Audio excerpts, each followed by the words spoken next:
Hello friends, welcome back KBS channel நண்பர்களே. இன்றைக்கி இந்த வீடியோவில் மிக முக்கியமான ஒரு ஆன்மீக ஜோதிட தாள்களை தான் இப்போ இந்த வீடியோவில் அதிரடியாக மீன ராசிக்கார நேயர்களுக்கு பார்க்க போகிறோம். அப்படி என்னடா அதிரடியான தாள்கள் பார்க்க போகிறோம் அப்படின்னு பார்க்குறீங்களா? என்ன தாள்கள் பார்க்க போகிறோன்னா, தற்போது மாசி மாதமானது பிறந்து நடந்துட்டுருக்குங்க.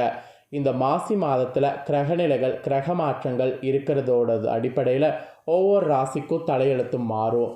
அப்படி மாறக்கூடிய தலையெழுத்து மீன ராசிக்காரங்களுக்கு என்ன மாதிரி மாறும் அப்படிங்கிறத தான் இந்த வீடியோவில் சொல்ல போகிறேன்.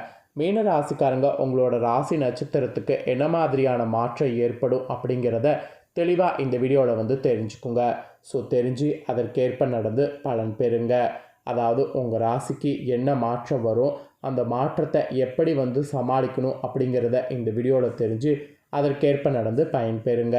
வாங்க, ஜோதிடர்கள் உங்களுக்கு என்ன சொல்லியிருக்காங்களோ அதை இந்த வீடியோவில் அதிரடியாக பார்க்கலாம். ஆக்சுவலி மாசிங்கிறது ஒரு சாதாரண மாதம் கிடையாதுங்க. தமிழ் மாதம் ஒவ்வொரு மாதமும் ஒவ்வொரு சிறப்பு இருக்கும். அதில் மாசிக்குன்னு சில சிறப்புகளும் சில விசேஷங்களும் இருக்குது. மாசியில் வரக்கூடிய சிறப்புகள் நிறைய இருக்குது. அதெல்லாம் என்னென்னங்கிறது உங்களுக்கு இந்த வீடியோவில் ஷேர் பண்ணுறேன். ஃபஸ்ட்டு மாசியில் வரக்கூடிய சிறப்புகள்லாம் என்னென்னங்கிறத மீன ராசிக்காரங்க தெரிஞ்சுக்குங்க. மாசி மாதத்தில் சூரியன் கும்ப ராசியில் பயணம் செய்வார். அதனால் இது கும்ப மாதம் என்று அழைக்கப்படும். அதே போல் மாசியில் பயங்கரமான ஒரு ஹைலைட்டான விஷயம் அப்படின்னு பார்த்திங்கன்னா, கிரகங்களிடையே ஏற்படக்கூடிய மாற்றங்கள் தான். மாசியில் ஏற்படக்கூடிய கிரக மாற்றங்கள் ஒவ்வொரு ராசிக்குமே ஒவ்வொரு யோகத்தை உருவாக்கும். ஒரு சில ராசிகளாக ராஜ வேட்டையை கொடுக்கும். அதில் மீன ராசிக்கு ராஜவேட்டை கிடைக்குமா, பிரம்மாண்டமான ஆட்டம் இருக்குமா அப்படிங்கிறத எல்லாமே இந்த வீடியோவில் பார்க்க போகிறோம். ஸோ வீடியோவை மீன ராசிக்காரங்க ஸ்கிப் பண்ணாமல் பார்த்து உங்களுக்கான பலனை தெளிவாக இந்த வீடியோவில் தெரிஞ்சுக்குங்க. அதுக்கு முன்னாடி மாசி மாதத்துக்கு உண்டான சிறப்புகள் இருக்குன்னு சொன்னால, அதெல்லாம் என்னென்ன சிறப்புகள் அப்படிங்கிறத முதல்ல இந்த வீடியோவில் தெரிஞ்சுக்குங்க. மாசி மாதத்தில் வரக்கூடிய ஏகாதேசியில் விரதம் இருக்கிறது மற்ற மாதங்களில் ஏகாதசியை விரத இருக்கிறத காட்டிலும் அதிக புண்ணியம் வாய்ந்தது. அதாவது இப்போ மற்ற மாதங்களில் ஏகாதசி திதி வரும்ல, அதில் விரதம் இருக்கிறத விட மாசியில் ஏகாதசி வரக்கூடிய அன்னைக்கு விரதம் இருக்கிறது மகா புண்ணிய ஒரு செயல் என்று சொல்லப்படுது.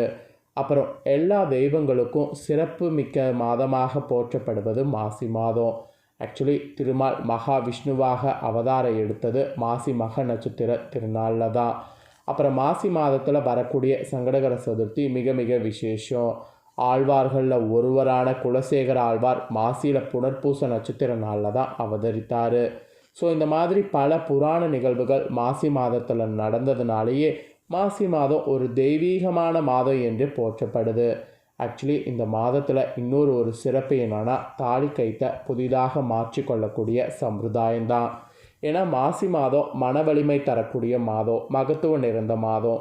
அதனால் இம்மாதத்தை பார்த்திங்கன்னு வச்சுக்கோங்களேன், மாங்கல்ய மாதம் என்று கூட பார்த்திங்கன்னு வச்சுக்கோங்களேன் அழைக்கப்படும். ஏன்னா இந்த மாதத்தில் சிவத்தோடு சக்தி இணைந்து முழுமை பெறுறாங்க. அதனால் கணவனுடைய நலனுக்காக பெண்கள் மீன ராசிக்காரங்க அனைவருமே இந்த மாசி மாதத்தில் தாலி கயிற்றினை புதிதாக மாற்றிக்கொள்ளலாம். அது ரொம்ப நிலைக்க செய்யக்கூடிய ஒரு விஷயம். அப்புறம் இந்த மாதத்தில் இன்னொரு இது என்னென்னா, இந்தியாவில் உள்ள அனைத்து புண்ணிய தீர்த்தங்கள்லேயும் சமுத்திரக்கரையிலையும் புனித நதிகள்லேயும் மாசி மாதத்தில் அமிர்தம் நிறைந்திருப்பதாக சொல்லப்படுது. அதனால் மீன ராசிக்காரங்க இந்த மாதத்தில் நீர்நிலைகளில் புனித நீராடினீங்கன்னா அமிர்தத்தில் நீராடிய பலனை நீங்கள் பெறலாம் என்பது அடித்து சொல்லப்படுது. அப்புறம் இந்த மாதம் பார்த்திங்கன்னு வச்சுக்கோங்களேன், மெயினாக சிவபெருமானுக்கு உரிய மாதமாக சொல்லலாம். ஏன்னா மாசி மாதத்தில் தான் பார்வதி தேவி கலந்தி நதியில் தாமரை மலரில் வலம்புரி சங்காக தோன்றினாங்க. அது மட்டும் இல்லாமல் சிவபெருமான் நிகழ்த்திய திருவிளையாடல்கள் ஏராளம். இந்த மாதத்தில் திருவிளையாடல்கள் பலவற்றை நிகழ்த்தியதுனால இந்த மாசி மாதம் முழுவதுமே சிவ வழிபாட்டுக்குரிய மாதம் என்று போற்றப்படுது. ஸோ சிவபெருமானை இந்த மாதம் வழிபாடு செய்கிறது ரொம்ப நல்லது. அதுக்கப்புறம் இந்த மாதத்தில் அன்னதானம் உங்களால் முடிஞ்ச அளவுக்கு செய்யுங்க. ஆக்சுவலி அன்னதானத்துடைய பெருமைகளை உணர்த்துவது மாசி மகம்தான்.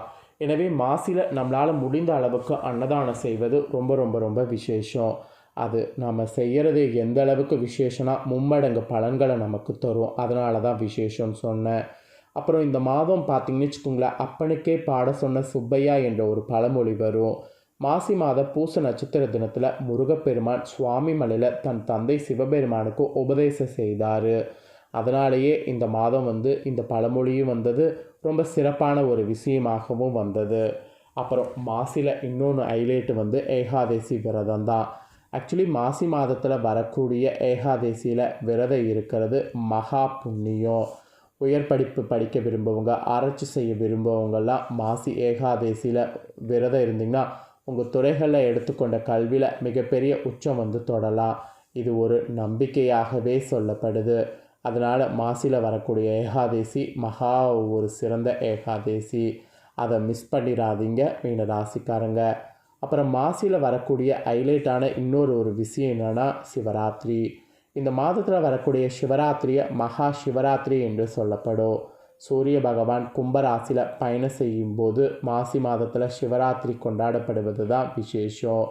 தேய்பிறை சதுர்த்தி நாளில் முதல் நாள் மாலை துவங்கி அடுத்த நாள் காலை வரை சிவனுக்கு தொடர்ந்து 4 கால பூஜைகள் செய்யப்படும். இதில் நாம் கலந்துக்கிறது மகா புண்ணியத்தை நமக்கு பெற்றுத்தரும். இதெல்லாம் தாங்க மாசிக்கு உண்டான சிறப்புகள். இவ்வளவு மாசிக்கு உண்டான சிறப்புகள் இருக்குன்னா அப்போ மாசியில் உங்களுக்கு பலன் என்ன கிடைக்குங்கிறத இப்போ தெரிஞ்சுக்குங்க. வியாபாரம் செய்யக்கூடிய உங்களுக்கு லாபமானது கொட்ட போகுது. ஆனாலும் அந்த ஒரு விஷயத்தில் கவனமாக மீன ராசிக்காரங்க இருக்கணும். எந்த விஷயத்தில் கவனமாக இருக்கணும் அப்படிங்கிறத உங்களுக்கு ஷேர் பண்ணுறேன். எந்த விஷயத்தில் கவனமாக இருக்கணும் அப்படிங்கிறத தெளிவாக இந்த வீடியோவில் தெரிஞ்சுக்குங்க. ஃபஸ்ட்டு கிரகநிலைகள் உங்களுக்கு என்ன மாதிரி அமைஞ்சிருக்குங்கிறத ஷேர் பண்ணுறேன். கிரகநிலைகள் என்ன மாதிரி அமைஞ்சிருக்குங்கிறத தெரிஞ்சுக்குங்க. ராசிக்கு 3, 8 இடங்களுக்கு அதிபதியான சுக்கிரன் உச்சம் பெற்று ராகுவோடு இணைந்திருக்கிறாரு. ராசிக்கு 3வது இடத்துல குரு பகவான் இருக்கிறாரு. சுக்கிரன் குரு பரிவர்த்தனையானது நடைபெறுது. 4ஆம் இடமான சுகஸ்தானத்தில் செவ்வாய் பகவான் வக்ரம் பெற்று அமர்றாரு. ராசிக்கு 7வது இடத்துல கேது அமர்றாரு. உங்கள் ராசிக்கு 12வது இடமான அயனசைன போகஸ்தானத்தில் சனி புதன் சூரியன் ஆகிய 3 கிரகங்கள் இருக்கிறாங்க. இந்த மாதிரி கிரகநிலைகள் உங்களுக்கு அமைஞ்சிருக்கு. கிரகநிலைகள் இப்படி அமையிறது மட்டும் இல்லாமல் கிரக மாற்றங்களும் இருக்குது. மாசி 1ஆம் தேதி சூரிய பகவான் உங்கள் ராசியில் 11வது இடத்துல இருந்து 12ஆம் இடமான விரயஸ்தானத்துக்கு பயிற்சி ஆகிருக்கிறாரு. மாசி 12ஆம் தேதி 4வது இடத்துல செவ்வாய் வகர நிவர்த்தி அடைகிறாரு. மாசி 15ஆம் தேதி புதன் உங்கள் ராசிக்குள்ளேயே பயிற்சி ஆகிறாரு. புதன் உங்கள் ராசியில் நீச்சமாக போகிறாரு. அதே ராசியில் சுக்கிரன் உச்சத்திலையும் குரு பரிவர்த்தனையிலையும் இருக்கிறதுனால நீச்ச பங்கு ராஜயோகம் உங்கள் ராசிக்கு கிடைக்குது. ஒரு கிரகம் உச்சத்திலிருந்து மற்றொரு கிரகம் நீச்சமாகும் போது அது நீச்ச பங்கு ராஜயோகம் என்று சொல்லப்படும். இது ஆக்சுவலி உங்களுக்கு நல்ல பலன்களை தரும். அப்புறம் மாசி 17ஆம் தேதி உங்கள் ராசிக்கு 2வது இடத்துல சுக்கிரன் வகரமாக போகிறாரு.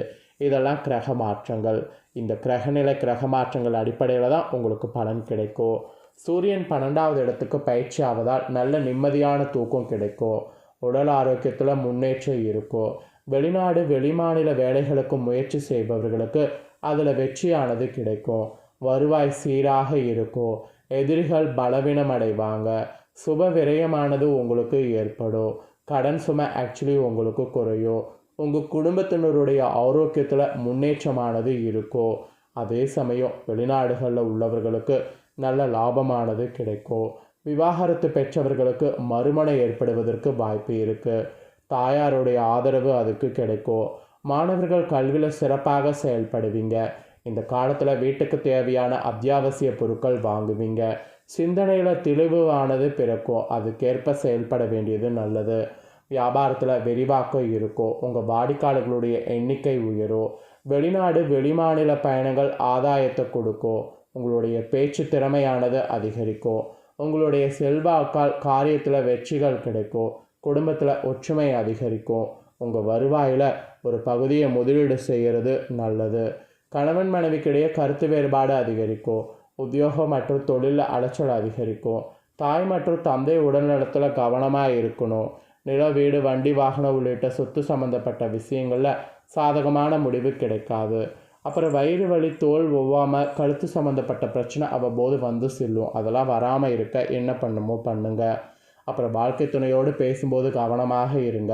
பிடிவாதம் அதிகரிக்க குறைத்துக்குங்க. வீண் விரயம் ஏற்படுவதற்கு பிடிவாதமே ஒரு காரணமாக இருக்கும். பெண்கள் விவகாரத்தில் மிகவும் கவனமாக இருக்கணும். உங்களுடைய ஆவணங்கள் மற்றும் நகைகளை கவனமாக பார்த்து கொள்ளணும். வண்டி வாகனம் பயன்படுத்தும் போது கவனமாக இருக்கணும். ஸோ கொஞ்சம் கவனமாக இருக்கணும் என்று எச்சரிக்கை சொல்லப்பட்டிருக்கு. கவனமாக இருக்கிறதுக்கு அருகில் உள்ள முருகன் கோவிலுக்கு சென்று வழிபாடு நடத்தி வாருங்க. இதனால் உங்கள் பிரச்சனைகளும் குறையும், நீங்கள் கவனமாக இருக்கிறதும் ஈஸியாக இருக்கும். ஸோ இதெல்லாம் தாங்க உங்களுக்கு பலனாக குறிப்பிடப்பட்டிருக்கு. குறிப்பிடப்பட்டதை தெளிவாக இந்த வீடியோவில் ஷேர் பண்ணிட்டேன்.